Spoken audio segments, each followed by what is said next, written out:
पता नहीं यार, बात नहीं होती। जब से मेरे जो 19 में बर्थडे निकला है ना यार, तब से मतलब अजीब अजीब से सपने आने लगे मेरे को। मतलब ऐसे अजीब सी आवाज़ सुनाई देना, रात में सपनों में मेरे को सांप दिखाई देना, और ऐसे मतलब अजीब सा महसूस होता है मेरे को, क्योंकि तो सही से नहीं चला, बट कुछ पता नहीं चल रहा होता है मेरे साथ। यही है यार। बहुत ही अच्छा काम देगा। हर सपना सपना नहीं होता, वो कहते हैं ना, सुबह के सपने सच होते हैं। क्या बता दे रहा पूर्वजों की संपत्ति हो जिसके तुझे सपने आते हो। तू तंत्र बनते आप पे विश्वास करता है क्या? बोलता हूँ वो भी लेके मैंने यार कहाँ देखा तूने वो? देखा है ना, मेरे सामने बैठे हैं। मेरे को नहीं देखा। Focus students, class dismissed.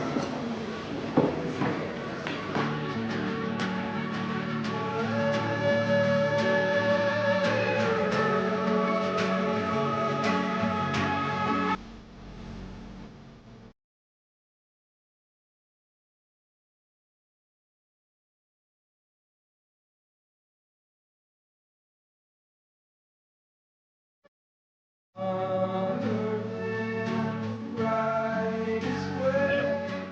ये मैंने 1 घंटे पहले आपको कॉल किया था, अब तक आया नहीं। मैंने लोकेशन भी शेयर की थी। कहाँ पे हो गया आप? सर आपके एड्रेस पे तो आया हूँ मैं वैसे। तो सर मैं आपसे बात पूछ सकता हूँ? हाँ पूछो। सर आपने ये जो रसमलाई मंगाई है, ये किसने मंगाई है, क्या ओकेजन है सर? एक्चुअली वो क्या है ना सर, हमारे घर एक शादी है इसलिए। ओह वाह सर, शादी?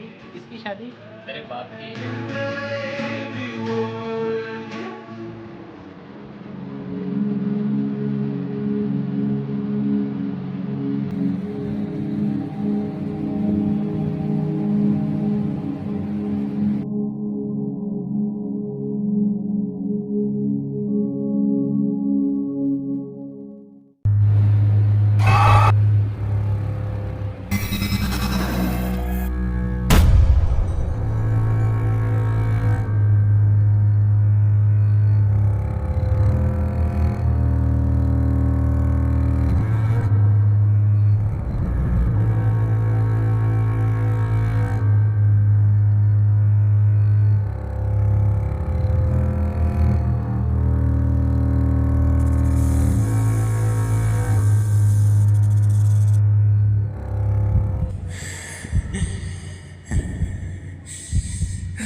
तो आखिरकार तुम उठ ही गए आरव।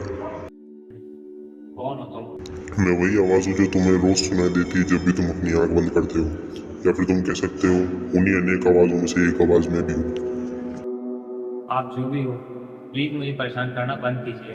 आरव, तुम्हें हमेशा ये लगता होगा कि हम तुम्हें परेशान करते हैं, लेकिन आरव ये बात जान, तुम्हारा बहुत ही खास वजह से जन्म हुआ है। मैं तुम्हारा छठा पूर्वज। छठा वंश? मैं कुछ समझा नहीं। तुम्हारे वंश के तुम 10वें हो। तुम्हें बता देता हूँ, तुम पूरी तरह से इंसान नहीं हो, तुम भी हमारी जैसी शक्तियाँ रखते हो। एक सर्प हो तुम, सर्प। परंतु आरव बेटा, तुम घबराना मत, तुम्हारे जैसे 6 और हैं जिनका एक ही लक्ष्य है, उस वन वृक्ष की तबाही। मेरे जैसे 6 और वन वृक्ष, मुझे कुछ समझ नहीं आ रहा। मैं समझाता हूँ, हजारों साल पहले जब हमारे वंश का पहला इंसान भी नहीं था, तब भगवान ने वन वृक्ष को बनाया था ताकि प्रकृति का संतुलन बनाए रखा जा सके। पर वन वृक्ष अकेला प्रकृति की रक्षा नहीं कर सकता था, तो उसने हम 7 रक्षकों को बनाया, जिनमें से एक हमारा परिवार भी है। वन वृक्ष ने जानबूझ के हमको इंसानी रूप दिया जानवर के साथ में, ताकि हम जो भी इंसान जंगल में आते हैं उनको पहले परख सकें और एक बार भाप सकें उनके बीच में रह के कि वो किस मंशा से यहाँ पर आए हैं। और अगर उनकी मंशा गलत होती थी तो उन्हें जीवन मृत्यु की चक्कर से हम मुक्त कर देते थे, उन्हें मार कर। पर जैसे जैसे समय बीता, तीसरी पीढ़ी के आने तक वन वृक्ष में कुछ बदलाव आया। वो अपने आप को भगवान समझने लग गया था, प्रकृति का भगवान या फिर इस दुनिया का भगवान। पर हमने देखा वो अपने मार्ग से भटक रहा है, अपने धर्म का पालन नहीं कर रहा है। हमने उसके इसी व्यवहार का विरोध किया और उसके खिलाफ खड़े हुए। ताकत के नशे में वो इतना अंधा हो गया था कि वो दुनिया के ऊपर राज करना चाहता था। तीसरी पीढ़ी से लेकर 7वीं पीढ़ी तक हम उसके खिलाफ खड़े रहे। हम 7 जानवर थे, लेकिन 7 में सिर्फ 6 ही उसके खिलाफ थे, क्योंकि वो एक जो हम सबसे ज़्यादा शक्तिशाली था, वो वन वृक्ष के साथ ही था, उसका वफादार बन के। हमें ये नहीं पता कि वो किस कारण से वन वृक्ष के साथ था, लेकिन मुझे जितना पता है वो भी ताकत का भूखा था। हम 6 जानवरों की तीसरी पीढ़ी से लेकर 7वीं पीढ़ी तक उसके खिलाफ रही, जंग लड़ी, युद्ध हुआ, भीषण से लेकर छोटे युद्ध। लेकिन जैसे ही 8वीं पीढ़ी आई वो डर गई अपनी ही शक्तियों से। और 8वीं से लेकर 10वीं पीढ़ी यानी कि तुम, जिसको पता भी नहीं कि तुम्हारे पास में शक्तियाँ हैं और तुम्हारा असली मकसद क्या है। असली मकसद बताइए, मेरा असली मकसद क्या है? तुम्हारा असली मकसद है वन वृक्ष को खत्म करना, लेकिन मैं तुमसे ये नहीं कह रहा हूँ कि तुम सीधा जाकर भिड़ जाओ उससे। हमने कुछ रास्ते छोड़े हैं। 7वीं पीढ़ी का अंत, हमने सोचा था कि 8वीं पीढ़ी हमारे साथ देगी और हमारे लक्ष्य को आगे बढ़ाएगी, लेकिन हमने ये नहीं सोचा था कि वो डर के पीछे हट जाएगी और अपनी शक्तियों को धीरे धीरे करके भूल जाएगी। हम जानवरों की सर्प जाति के 7वें वंशज ने एक तरीका खोज निकाला जिससे वन वृक्ष का अंत किया जा सकता है। पर उस समय वो उनका अंतिम समय चल रहा था जब उन्होंने ये तरीका ढूंढा। 8वां वंशज तो हमारी उम्मीदों पर खड़ा नहीं उतरा, पर तुम 10वें वंशज, तुम हमारी आखिरी उम्मीद हो, क्योंकि तुम्हें अपनी शक्तियाँ याद है इस समय काल में भी। क्या करना होगा? तुम्हें ज्यादा कुछ नहीं करना है, बस देवदार के पेड़ों के जंगल में जाना है, जहाँ पे तुम्हें एक नदी ढूंढनी है, हरी नदी, जिसके बीचों बीच तुम्हें जाना है। तुम एक सर्प हो तो तुम पानी के अंदर सांस ले सकते हो। नदी के पतले रास्ते को पार करके तुम पानी से बाहर एक गुफा के अंदर निकलोगे, और उस गुफा के अंदर ही वन वृक्ष को मारने का तरीका। सिर्फ तुम्हें अपनी शक्तियों का एहसास है, आ रहा हूँ। अब तुम हमारी आखिरी उम्मीद हो। चलो आ रहा हूँ, उठो।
उसके हृदय में जाके तुम उस गुफा तक पहुंच जाते हो, तो उस गुफा की दीवारों में ही तुम्हें वो वृक्ष को मारने का तरीका मिल जाएगा। पर ये इतना भी आसान नहीं होगा। वन वृक्ष तुम्हें रोकेगा, क्योंकि तुम वन वृक्ष को ही मारने का तरीका ढूंढने जा रहे हो। उसने ही हम सबको बनाया है, इसलिए शायद अपने आप को भगवान मानने लगे हैं। उसको पता है कि कौन सा जीव कहाँ पर क्या कर रहा होगा। कितना मूर्ख नहीं है वो। अगर तुम उस गुफा में जाओ तो तुम्हें वहाँ की दीवारों पे ये पढ़ने को मिलेगा कि उस युद्ध के बाद में वनरक्ष सो चुका था, लेकिन ऐसा नहीं है। मैं महसूस कर सकता हूँ वनरक्ष अब जाग चुका है और उसका सातवां जीव जो उसका अंगरक्षक है वो तुम्हारे पीछे ज़रूर रहेगा। संभल के रहना, बहुत ही खतरनाक है वो। इतने सालों से वनरक्ष का अंगरक्षक बन के बैठा हुआ है। उसको वनरक्ष ने कुछ ना कुछ शक्तियाँ तो ऐसी दी होगी जिस वजह से और शक्तिशाली हो जाए। वो वनरक्ष है सातवां जीव, उसका अंगरक्षक होने के साथ में उसका सलाहकार भी है। वो वनरक्ष को एक राजा की तरह मानता है और हमेशा उसके साथ में रहता है। जब युद्ध हुआ था और हम 6 के 6 जीव उससे अलग हो गए थे, सिर्फ वही था जो वनरक्ष के साथ में रुका हुआ था और इस समय हमें भी नहीं पता वो क्या कर रहा है।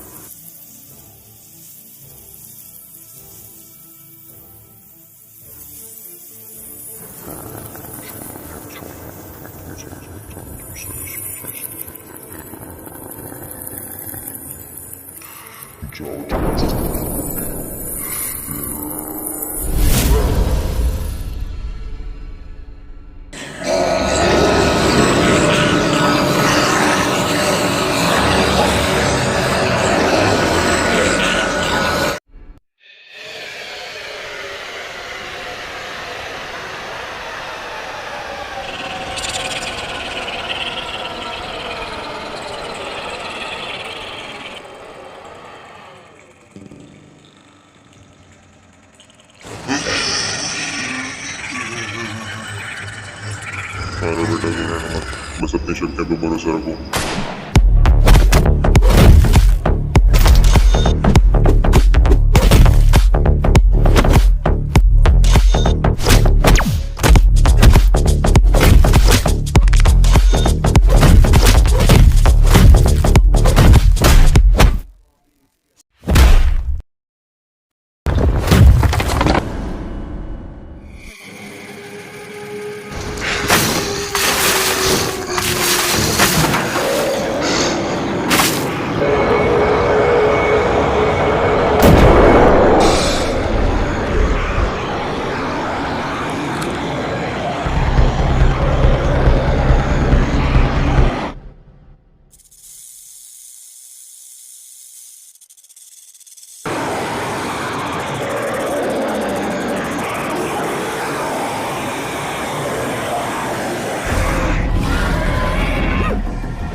वही तो अभी मेरी कमजोर है।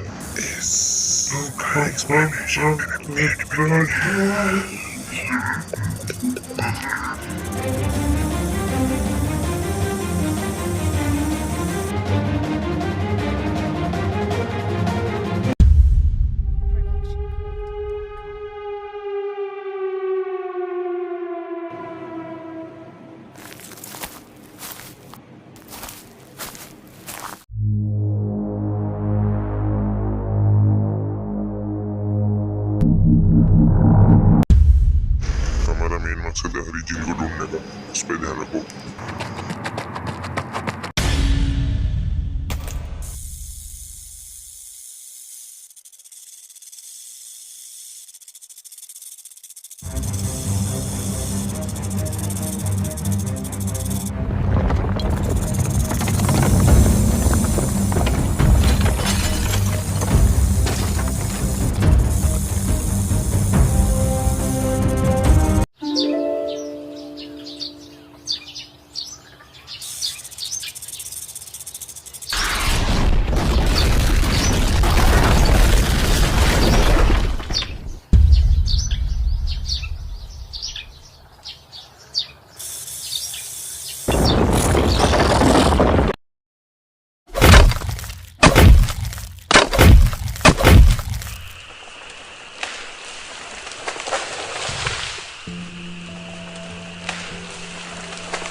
हरी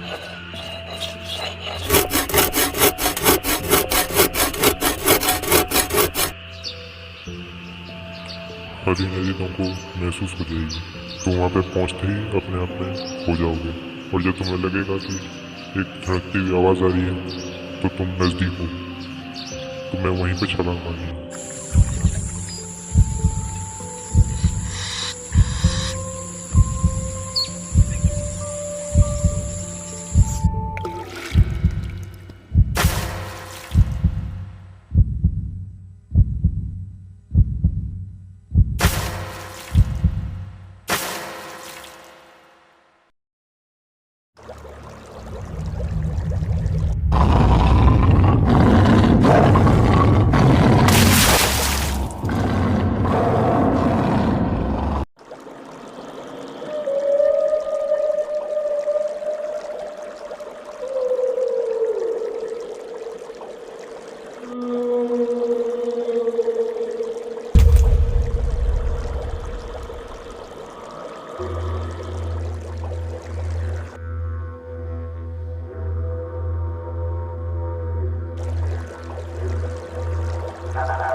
हर सपना सपना नहीं होता, वो कहते हैं ना सुबह के सपने सच होते हैं। कुणाल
चल बहुत काम है।